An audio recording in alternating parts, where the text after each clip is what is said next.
at what's making the front pages of the French press. Hello again. Elena, what have you got to start off with? Hi again, Claire. Well, we've been talking all week about the Socialists and Greens trying to come to some kind of political agreement. Now, if we have a look at today's Libération front page, you can see they've come across another problem there. The nuclear accident is their headline. Now, on Tuesday, they did actually reach an agreement. The Socialists agreed to scrap half of France's nuclear reactors in exchange for some Green support if they actually do come into government. But then yesterday, it turned out the Socialists had deliberately suppressed one of the paragraphs in that agreement that both parties had signed. That paragraph said they were going to scrap making a nuclear fuel called MOX. Why? Well, according to Libération, they suppressed it deliberately because the company Areva, the energy company that make that nuclear fuel, had deliberately personally interceded with people in François Hollande's campaign to get them to cover it up. So that doesn't look very good for the Socialist Party if one call from an energy company is enough to change their policy. And that's giving the right-wing press some ammunition.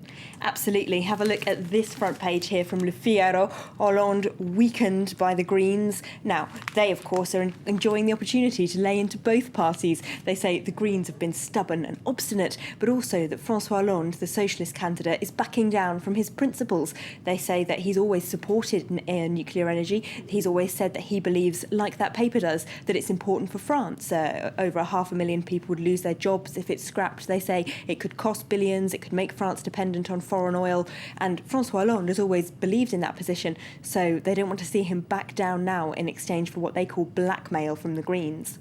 Moving on now to another story that we've been talking about all week, and that's these alleged links of Dominique Strauss-Kahn to a prostitution ring. Yes, now it's the girls at the heart of the network that are making the front page headlines here on Le Parisien. Now, of course, this is the political activist and the CEO who are being charged with running a prostitution ring in the north of France, who apparently sent girls to Washington to meet the then head of the IMF, and he even had his own secret hotline, a number that only he used to call them. But now Le Parisien reports inside that paper that some of the girls who were involved in that network have been willing to come out, testify both to police and give interviews to the paper.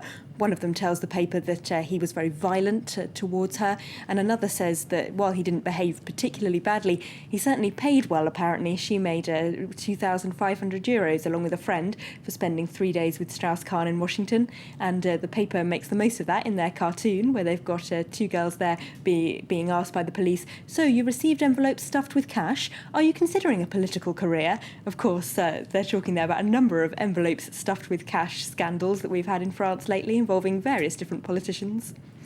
Now, Le Monde is looking at why France isn't as popular as it used to be with foreign students. No, their editorial on the front page is all about Interior Minister Claude Guéant. He's trying to reduce immigration, and his latest target is foreign students. He's passed a new motion which makes it much more difficult for people who get their degrees in France to stay on here to work if they want to. The paper says thousands of foreign graduates have already been forced to go back home when they would rather have stayed to work in France. The universities aren't happy about that, though, because that puts off foreign students, which are a good earner for the universities. So it's caused a split in the right-wing UMP. The Universities Minister has laid into this idea. So it's not so much about them not wanting to come, but maybe not being able to stay or not being able to come in the first place. And French news site Mediapart not too impressed with the new governments in Italy and Greece, just briefly. No, they're questioning if bankers are the right people to sort out a crisis that was created by bankers. Quite a few papers have pointed out in the last few days that the new Italian PM Mario Monti, the new Greek PM Lucas Papademos, and the new central bank president Mario Draghi have all worked for Goldman Sachs in the past. But this is one of the best analyses I've seen about why that might not actually be a good thing. They say that to cover up a big hole in its budget, which of course Greece had until Papandreou took over in 2009, he came to power and found the debt was much bigger than he'd thought. How had they covered it up? Through multi-billion-dollar loans from Goldman Sachs that were hidden through a variety of complex financial instruments. And that was done while Lucas Papademos was head of the Bank of Greece, so he must have known. OK, thanks very much for that. Elena Casas, that look at the French newspapers. Let's now take another look at our headlines. An ultimatum